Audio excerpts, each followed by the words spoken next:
Я буду проводить эти беседы неоднократно. Это будет у нас учеба, потом мы наберем группу. Потом, может быть, к концу будущего года мы выпустим, если у нас получится, да, Наташенька, может, какие-то сертификаты или лицензия у нас появится, или что. То есть вот это проба пера, которая появляется в связи с необходимостью того, чтобы каким-то образом развернуть ситуацию в обратную сторону. Цель моя вот какая. В настоящее время существует, стараюсь, чтобы не сказать слова какие, но я иногда их буду говорить, простите меня, пожалуйста. Появляется у нас культура, которая чернит, которая разрушает психику, которая уничтожает духовное начало, особенно детей, которая разрушает психофизическое состояние взрослого населения, которое убирает народное творчество, самодеятельное творчество с дворцов культуры. Культура, которая не является тем самым светом, который переводится в славян с этого знаменитого слога «Рассвет». Ну, мы живем во Вселенной, где тьма. Понимаете, там что-то появляется, планета какая-то, да, раз начала светиться и происходит какое-то чудо, но мы все равно творцы, и нас совершенно отличает от животных только то, что мы должны творить. Мы должны творить и истинно чистое, нравственное, духовное, светлое, без насилия, без унижения человеческого достоинства, что сейчас процветает везде и во всем. Ну, я не хочу сказать, что я Жанна д'Арк, но я согласна буду, если, может быть, в конце жизни меня кто-нибудь, может быть, и желает сейчас сжечь. Ну, пусть сжигают. Однажды, поставив этот спектакль, я однажды думала, что, наверное, так и будет. Первое, почему процветает самоуничтожение культуры? Каким образом? Потому что существует нынешнее техническое оснащение, которое разрушает звук, восприятие человеческое, то, что ухо, глаза наши, то, что мы видим. Станиславский как говорил, смотреть и видеть, слушать и слышать. То, что мы слышим, это режиссура, понимаете, это наша с вами работа, то, что мы воспитываем. Смотрим, куда мы смотрим, это тоже режиссура. Вот. То, что какой мы материал с вами выбираем и берем как режиссеры для работы, это тоже режиссура. Понимаете, вот это все в совокупности, великий гений Константин Сергеевич Станиславский, который, кстати, был верующим человеком, и ему очень была интересна природа человеческого бытия. И каким-то образом оно куда-то как бы все это девается, появляется другая какая-то культура, которая ослепляет, разрушает слух. И самое опасное, что как бы есть работа с голосом. Это то, что мы с вами говорим. В настоящее время появляется режиссер, который диктует ребенку, он отключает свое сознание на восприятие. Я быстро говорю, да? Нормально. На восприятие ребенок отключает сознание по природе, потому как у него и есть это самое, вот это сознательное восприятие мира, его мозг, это его компьютер, и у вас, и у нас, и у дедушек, и у бабушек отключается как бы сознание на созидание или развитие. Первое, что есть, это препятствие. Вы можете себе писать, потому что это и есть режиссура. Вот те все три штучки, которые я вверху сказала вам, это все тоже режиссура. Это сейчас она строится, любая режиссура и любое актерское мастерство через препятствие. Если мы ставим любое препятствие ребенку, неважно, или взрослому человеку, препятствию на преодоление, это режиссура. Режиссер должен уметь. А потом я вернусь на теорию, которая будет, следовательно, к этому придет. Я немножко как бы наоборот говорю, потому что вступление было немножко такое для регенерации. Вот. Поэтому получается, что бы мы ни делали, мы должны с вами, как режиссеры, ставить препятствия. Если мы не поставим препятствия, у нас не будет основного элемента актерского мастерства или вашей работы не будет действия. Мы будем, видите, препятствие действия. Актер ваш не будет действовать по той простой причине, потому что у него не будет препятствия. Вы его лишаете удивительной прекрасной способности творить. То есть вы ему не даете препятствия, вы ему не создаете ситуацию, когда он должен начинать действие. Потому как режиссер самое первое, что делает, это он учит актера действовать. Следующее, это и без этого нам никуда не деться, мы должны научить актера действовать. Актер не будет действовать, если ему не будет ничего преодолевать. Следующее слово режиссерское, которое нужно научиться наизусть. Понимаете, без этого ребенок встанет и будет или взрослый, и ребенок одно и то же. Он будет стоять и не будет ничего делать. Он будет что ждать? Будет ждать режиссера, который происходит так, что люди приходят и думают, что режиссер Бог. Он Бог до тех пор, пока не откроет свою великую тайну для того, кто начнет действовать в предлагаемом обстоятельстве. То есть вы договариваетесь по режиссуре, режиссер и актер, предлагаемые обстоятельства, любое предлагаемое обстоятельство, я вернусь потом почему, вот предлагаемое обстоятельство, и ставите ему через действенную задачу, смотрите, слышите, следующее режиссерское слово, действенная задача ваша, и по согласованию вы договариваетесь с ним, через действенную задачу действие. И чудо, в этом называется чудо режиссера, когда он помогает, понимаете, он помогает актеру личности, понимаете, не просто человечку какому-нибудь, а он личность, и в нем нужно это уважать и у тети Маши, и у маленького Сережи. Понимаете?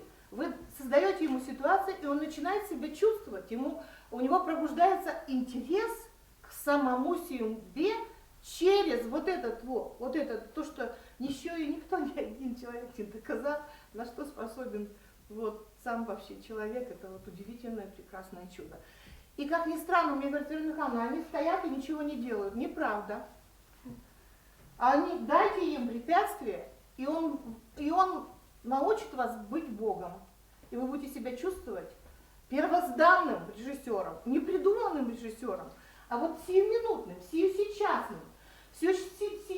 Вот сейчас.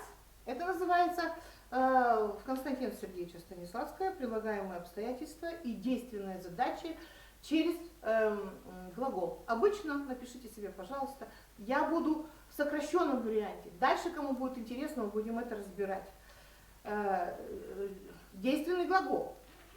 Можете себе, очень сложно, когда начинаешь писать там себе какие-то постановочные работы, придумывать все. На самом деле все начинается с того, я вернусь, с чего. Вот, а сейчас это все происходит через действенный глагол. Любой действенный глагол, напишите себе список огромный, там можно написать сколько хотите действенных глаголов, и через действенный глагол вы говорите, призывая к действию. Возвращаемся обратно, когда мы открываем пьесу, или придумываем сами, сейчас авторские работы очень модные, все мы пишем, да, мы все стали авторами. Вот, пишем действующие лица и исполнители. Видите, действующие лица. Не лица, которые, сейчас скажу, может быть, вам будет это как бы отторжение меня. Отторгайте. Нет. Я постараюсь объяснить вам, почему этого не надо делать. Действующие лица и исполнители. Действие через действенный глагол в предлагаемом обстоятельстве. Предлагаемое обстоятельство это, пишем, предлагаемое обстоятельство это последовательность, я постараюсь быстренько, последовательность поступков действующих лиц через главного действующего лица, который раскрывает сюжет.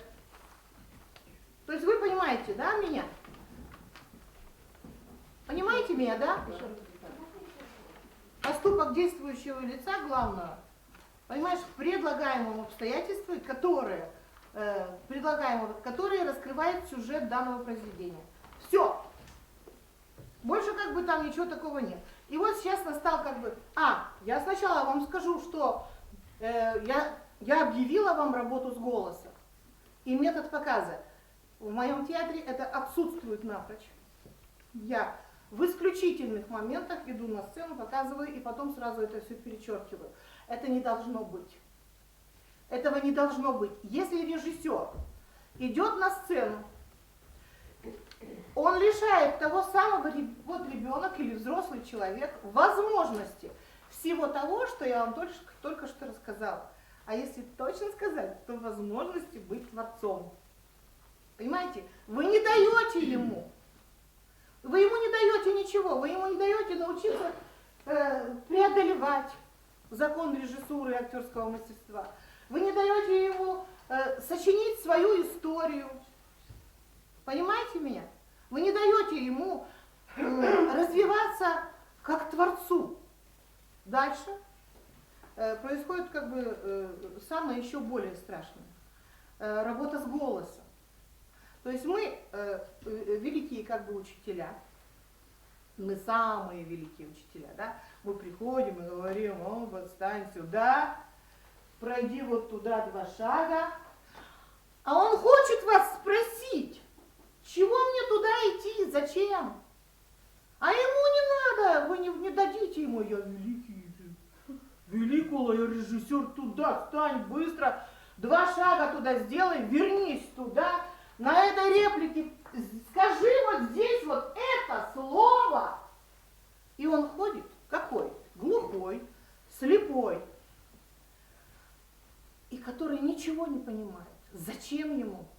И с этого момента начинается уничтожение личности. И с этого момента начинается разрушение человека, его достоинства быть человеком. Вот именно с этого момента, когда большой дядя или тетя говорит: вот так тебе будет лучше, если ты сделаешь так, и он не понимает ничего.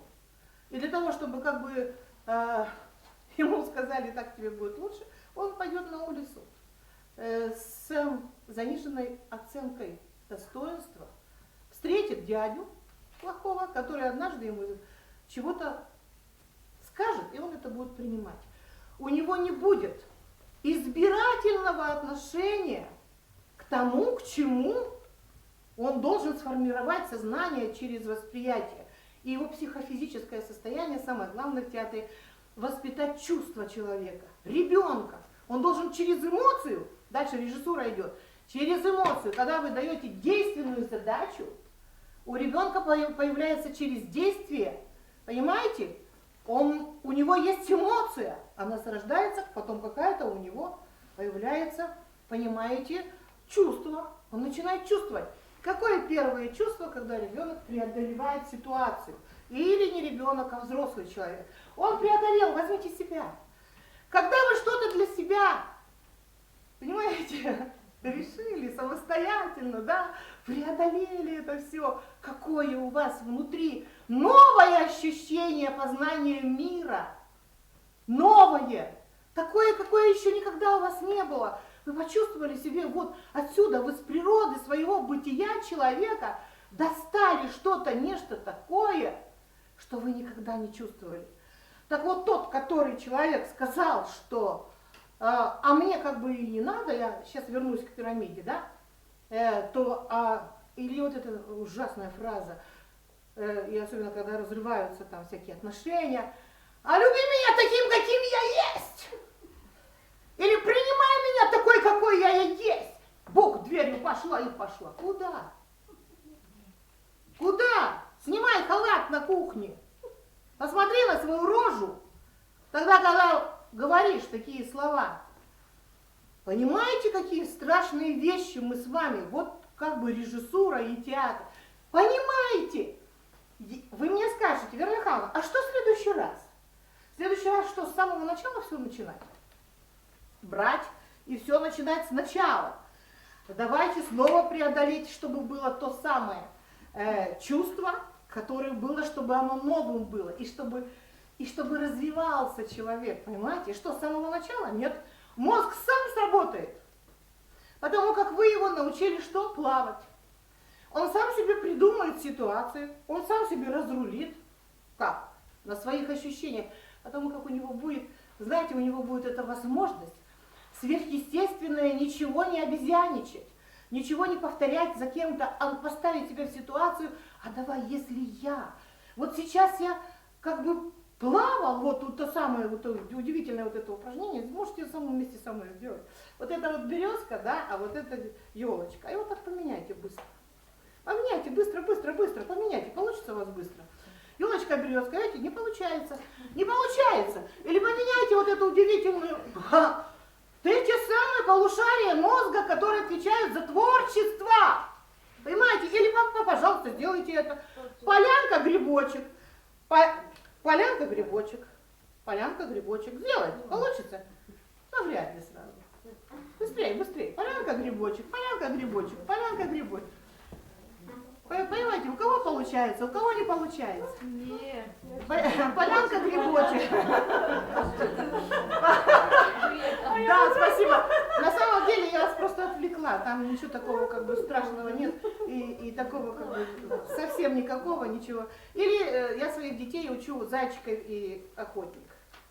И потом как бы, ну, наоборот. Это охотник, а это зайчик. Вот быстренько сделайте. Поменяйте быстренько. Зайчик-охотник, зайчик. Ну, вообще, зайчик-охотник. Зайчик-охотник. На одна рука зайчик, другой охотник. И быстро-быстро. Быстро-быстро. Понимаете? Спасибо большое. Я вас обожаю. Смотрите.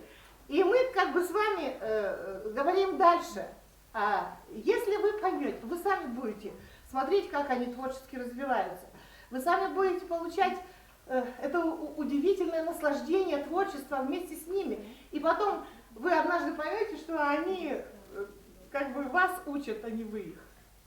Понимаете, вот этот момент, когда наступает, что актеры стали учителями режиссера, считайте, что вы добились своего вот этого, что вам как бы необходимо. Вам там есть пища, пища творцов, гениев, бесподобных. Поэтому напрочь. В экстремальных случаях, сейчас начнем обратно по режиссуре с самого начала и придем сюда как раз к 2 часам закончим. На самом деле, откажитесь, пожалуйста, от метода показа. Не показывайте детям ничего. Не надо им ничего показывать. Посмотрите в их глаза, и вы поймете, что они гении. Посмотрите, дайте им возможность через игру и через метод действия с препятствиями, понимаете, да, развиваться. Дайте, они вас услышат. Они вам расскажут такие истории, что сейчас, например, вчера было занятие у меня, мне пришли дети, все рассказывают, сидят, мне все рассказывают. И я больше знаю про детей, нежели родители. Так, да, понимаете? Они рассказывают вам, будут рассказывать, вас будут любить, и вам не будет возможности встань, сказать ему, не двигайся, пойди туда, стань. Он не понимает, понимаете, а ровно через 15 секунд, для этого нужно четко изучить зарождение эмоций, есть такие работы всякие интересные, в 6 классе или в 7, зарождение эмоций, реакции и так далее, эмоционально-психологическое состояние в экстремальных ситуациях, в других ситуациях, которые воздействуют на развитие личности.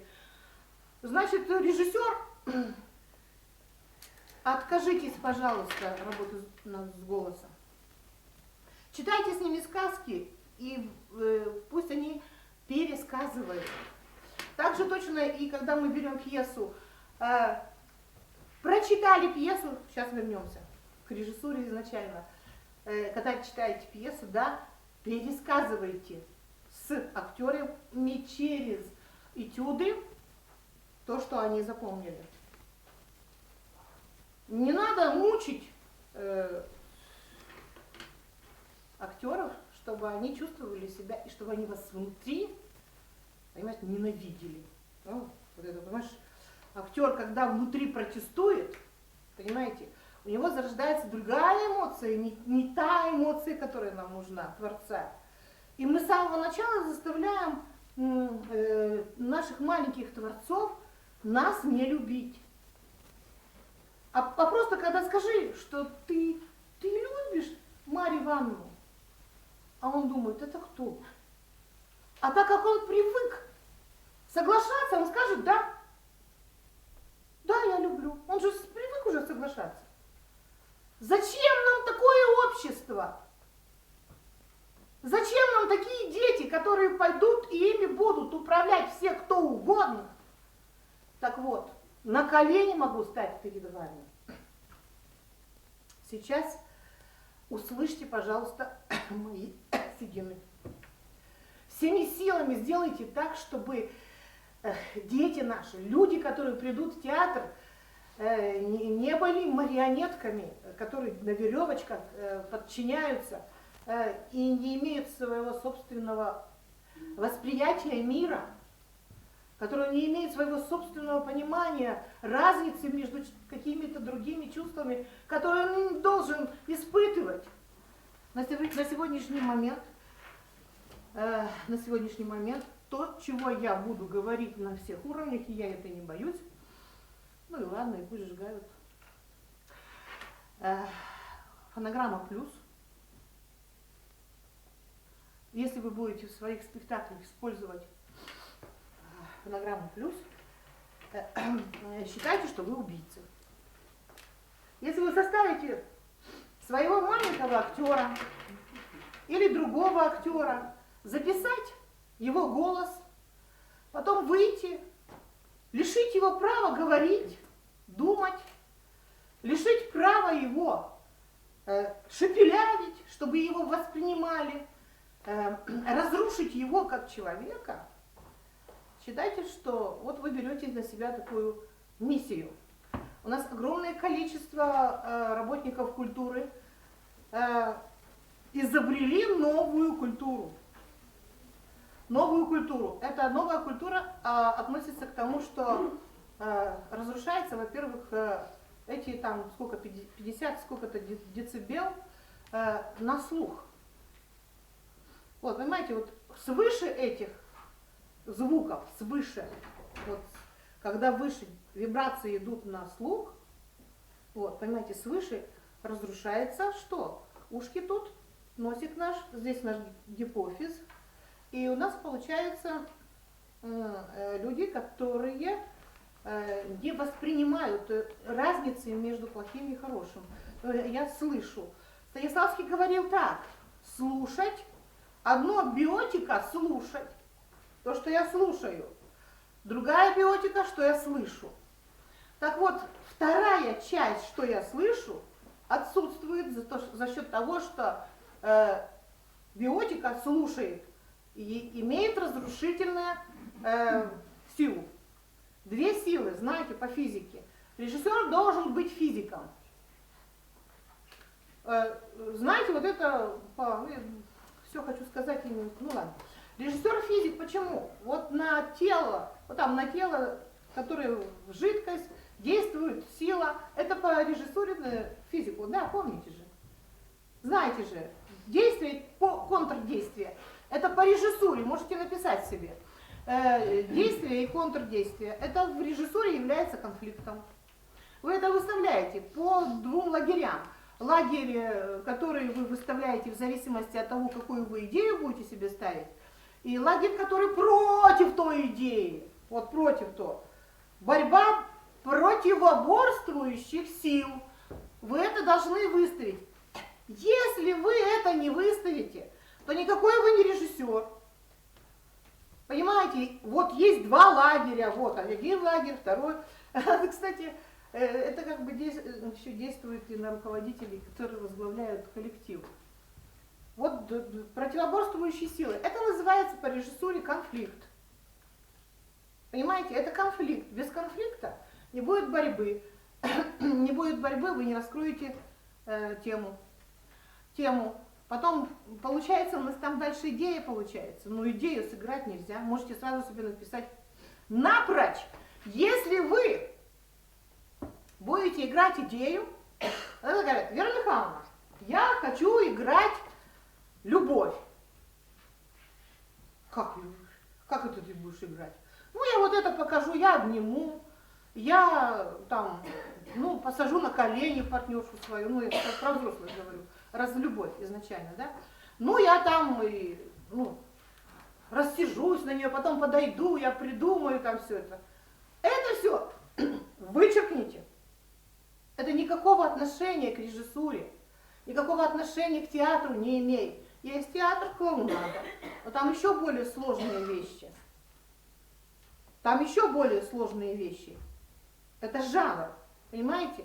Но если мы говорим о реалистическом театре, реалистического искусства, который органически воспринимает данную ситуацию, перерабатывает ее по своей фантазии, выходит на определенную эмоцию, потом появляется чувство, потом через чувство они начинают взаимным током.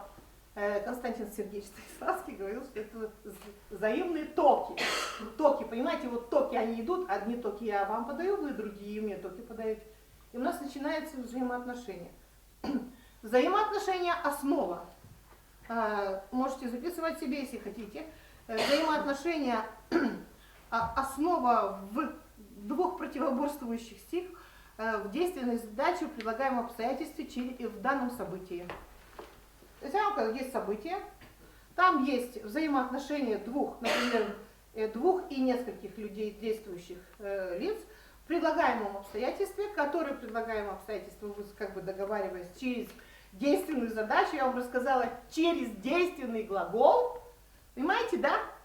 И вы в этот самый как бы момент через этюд, не обязательно знать текст, потому что водички попейте их, если хотите. На запах, а вы делаете вдохи, задержите дыхание. Смотрите, и получается потихонечку спектакль. Вот таким образом, это я вам как бы уже вышла на работу над текстом уже. Но возвращаемся.